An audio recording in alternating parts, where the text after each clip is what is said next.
She ಅವರು ತಮ್ಮನ್ನ ತಾವು ಕಂಟ್ರೋಲ್ ಮಾಡ್ಕೊಳ್ಳಲ್ದ ಹತ್ರು.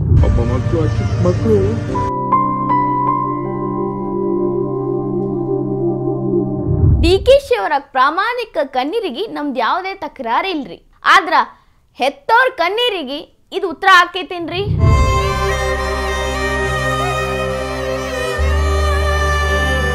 ಪ್ರಾಮಾಣಿಕ ಕಣ್ಣೀರಿಗೆ ಇದ್ರ ಹೊಣೆಗಾರಿಕೆ ಹೊರ ಶಕ್ತಿ ಇರಬೇಕು. ಕರ್ನಾಟಕ ರಾಜ್ಯ ಸರ್ಕಾರ ಇದ್ರದ್ದೆಲ್ಲ ಹೊಣೆಗಾರಿಕೆ ಹೊತ್ಕೊಂಡು ತಪ್ಪನ್ನ ತಾವೇ ಸರಿ ಮಾಡಬೇಕು. ನಮಸ್ಕಾರ ರೀ. RCB ವಿಜಯೋತ್ಸವ ನಡೀತಿರ್ಬೇಕಾದ್ರೆ ಆಗಿದ್ದಂಥ ದುರಂತ ಟೈಮ್ ಒಳಗ ಡಿ.ಕೆ.ಶಿ ಅವರು ಹೆಂಗೆಂಗೋ ಮಾತಾಡಿ ಉಡಾಫೆ ಉತ್ತರ ನೀಡಾಕತ್ತಾರ ಅಂತೆಲ್ಲ ಹೇಳಿಸ್ಕೊಂಡಿದ್ರು.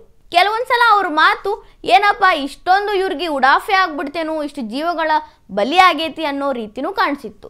ಆದ್ರ ದುರಂತ ನಡೆದ ಮರುದಿನ ಅಂದ್ರೆ ಇವತ್ತ ಡಿ.ಕೆ.ಶಿ ಅವರು ಮಾತಾಡ್ಯಾರ ಅಂದ್ರೆ ಸುಮ್ಮ ಮಾತಾಡಿಲ್ರಿ, ಬಹಳ ಭಾವುಕವಾಗಿ ಅಳ್ಕೋತ್ ಮಾತಾಡ್ಯಾರ. ಅವ್ರನ್ನ ಅವರ ಕಂಟ್ರೋಲ್ ಮಾಡ್ಕೊಳಕ್ಕಾಗಲಿಲ್ಲ. ಮೈಕ್ ಮುಂದೆ ಮಾತಾಡ್ತಿರ್ಬೇಕಂದ್ರೆ ದುರಂತದಾಗ ಸತ್ತವ್ರನ್ನ ನೆನೆಸ್ಕೊಂಡು ಸಣ್ಣ ಹುಡುಗರ ಅಂತೆಲ್ಲ ಹೇಳ್ಕೊಂಡು ಕಣ್ಣೀರ್ ಸುರಿಸ್ಕೋತ ಮಾತಾಡ್ಯಾರ.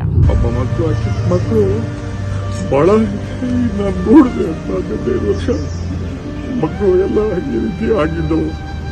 10 ಜನ ನಾನು ನೋಡಿದ್ದೀನಿ ನನ್ನ ಕಣ್ಣಲ್ಲೇ. ಯಾರು ಯಾವ ಫ್ಯಾಮಿಲಿನೂ ಡೈಜೆಸ್ಟ್ ಮಾಡ್ಕೊಳಕ್ ಸಾಧ್ಯ ಇಲ್ಲ.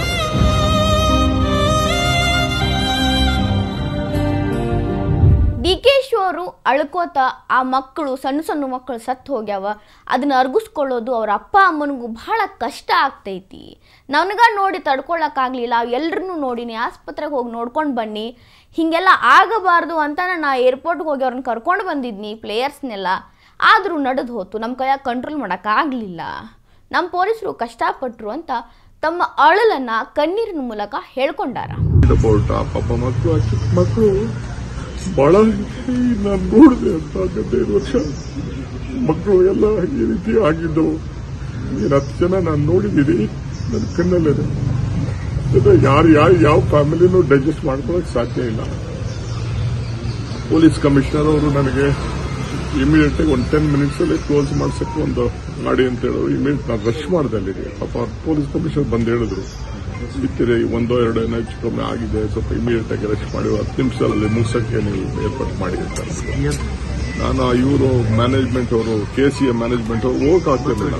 ನಾನು ಕಾರಲ್ಲಿ ಕುಂಡಿಸ್ಕೊಂಡು ನಾನು ಅಲ್ಲಿ ಹೋಗೋದು KCA ಹೋಗೋದು ನನಗೆ ಪ್ಲಾನು ಇರಲಿಲ್ಲ. ಅವ್ರು ಇನ್ವೈಟ್ ಮಾಡಿದ್ರು, ನನಗೆ ಅಲ್ಲಿ ಹೋಗಕ್ಕೆ ನನಗೆ ಇಂಟ್ರೆಸ್ಟ್ ಇರಲಿಲ್ಲ ನನಗೆ. ಆಮೇಲೆ ನಾನು ಮ್ಯಾನೇಜ್ಮೆಂಟ್ ಅವ್ರನ್ನ ಕರ್ಕೊಂಡು ಹೋಗ್ಬೇಕಾಯ್ತು. ನನ್ನ ಗಾಡಿಯಲ್ಲೇ ಕುಂಡಿಸ್ಕೊಂಡು ನಾನು ಪ್ರೆಸಿಡೆಂಟ್ನ ಸೆಕ್ರೆಟರಿನ ಅವ್ರನ್ನೆಲ್ಲ ಕುಂಡಿಸ್ಕೊಂಡು ಹೋಗಿ ತಕ್ಷಣ ಅವ್ರ ಹತ್ರ ಮಾತಾಡಿ ಅವ್ರಿಗೆ ಹೇಳಿ ವಿತಿನ್ 10 ಮಿನಿಟ್ಸ್ ಇದನ್ನ ಮಾಡಿ. ಅದಕ್ಕೆ ಅಲ್ಲಿ ಏನು ನಾವು ಅನೌನ್ಸ್ಮೆಂಟ್ ಮಾಡಕ್ ಬಿಡಲಿಲ್ಲ, ಏನೂ ಇಲ್ಲ. 2 ನಿಮಿಷದಲ್ಲಿ ಅವರು ಕ್ಲೋಸ್ ಮಾಡಿ ಒಪ್ಕೊಂಡು ಅವರು. ಇಲ್ಲಿ ನಾವು ಡಿ.ಕೆ.ಶಿ ಅವರ ಕಣ್ಣೀರನ್ನ, ಅವರ ನೋವನ್ನ, ಅವರ ಕಣ್ಣೀರಿನ ಪ್ರಾಮಾಣಿಕತೆಯನ್ನ ಪ್ರಶ್ನೆ ಮಾಡಕತ್ತಿಲ್ಲ. ಡಿ.ಕೆ.ಶಿ ಅವರು ಅಳ್ಕೋತ್ ಹೇಳಿರುವಂತ ನೋವನ್ನ ಕರ್ನಾಟಕದ ಜನತೆ, ಕ್ರಿಕೆಟ್ ಅಭಿಮಾನಿಗಳು ಅರ್ಥ ಮಾಡ್ಕೊಂತಾರ. ಡಿ.ಕೆ.ಶಿ ಅವರ ನೋವಿಗೆ ಸ್ಪಂದಿಸ್ತಾರ. ಡಿ.ಕೆ.ಶಿ ಅವರು ಕೂಡ ಎಲ್ಲರ ನೋವಿಗೆ ಸ್ಪಂದಿಸಾಕತ್ತಾರ. ಆದ್ರೆ ಇಲ್ಲೊಂದು ಪ್ರಶ್ನೆ ಮೂಡ್ತೈತ್ರಿ. ತಮ್ಮ ಮಕ್ಕಳನ್ನ ಕಳ್ಕೊಂಡಿರೋ ಪೋಷಕರು ಹಾಕಕತ್ತಿರೋ ಕಣ್ಣೀರಿಗೆ ಡಿ.ಕೆ. ಶಿವಕುಮಾರ್ ಅವರ ಕಣ್ಣೀರು ಉತ್ತರ ಆಗ್ತೈತೇನ್ರಿ? ನನ್ನ ಮಗ, ನನ್ನ ಮಗಳು, ನನ್ನ ತಮ್ಮ, ನನ್ನ ಅಕ್ಕ ತಮ್ಮ ಕರಳು ಸಂಬಂಧ ಕಳ್ಕೊಂಡಿರೋರ ನೋವು, ಕಣ್ಣೀರು ಡಿ.ಕೆ.ಶಿ ಅವರ ಕಣ್ಣೀರಿಂದ ಅಳಿಸೋಕೈತೇನ್ರಿ? ಒಬ್ಬರೇ ಮಗ ಸರ್.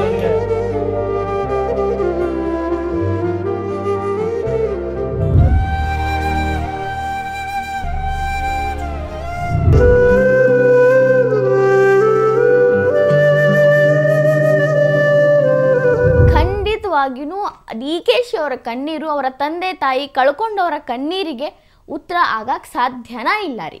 ಇದು ಪರಿಹಾರನೂ ಆಗಂಗಿಲ್ಲ. ಈಗ ಡಿ.ಕೆ.ಶಿ ಅವರು ಅಳಾಕತ್ತಾರಲ್ರಿ, ನಾವು ಅದನ್ನ ಒಪ್ಕೊಂಡಿವಿ. ಆದ್ರೆ ಡಿ.ಕೆ.ಶಿ ಅವರು ಇದ ಒಂದು ನೋವನ್ನ ಯಾವ್ದಕ್ ಬಳಸ್ಬೇಕಪ್ಪ ಅಂತಂದ್ರ, ಆಗಿದ್ದಕ್ಕೆಲ್ಲ ಹೊಣೆಗಾರಿಕೆ ಹೊರೋದ್ರ ಮೂಲಕ ನಿಜವಾಗ್ಲೂ ಅವ್ರಿಗೆ ಎಷ್ಟು ನೋವಾಗೈತಿ ಅನ್ನೋದನ್ನ ಪ್ರೂವ್ ಮಾಡಬೇಕು. ಹೊಣೆಗಾರಿಕೆ ಹೊತ್ತ ಮೇಲೆ ತನಿಖೆ ಮಾಡಿಸ್ಕೊಬೇಕು. ತನಿಖೆ ಆದ್ಮೇಲೆ ಹೊಣೆಗಾರಿಕೆಗೆ ತಕ್ಕ ಶಿಕ್ಷೆನೂ ಡಿ.ಕೆ.ಶಿ ಅವರು, ಸರ್ಕಾರ, ರಾಜ್ಯ ಸರ್ಕಾರ ಹೊರಬೇಕು, ಅನುಭವಿಸಬೇಕು. ಶಾಸ್ತಿ ಆಗ್ಬೇಕಲ್ರಿ, ಆ ಶಾಸ್ತಿ ಸರ್ಕಾರಕ್ಕೆ ಸೇರಬೇಕು.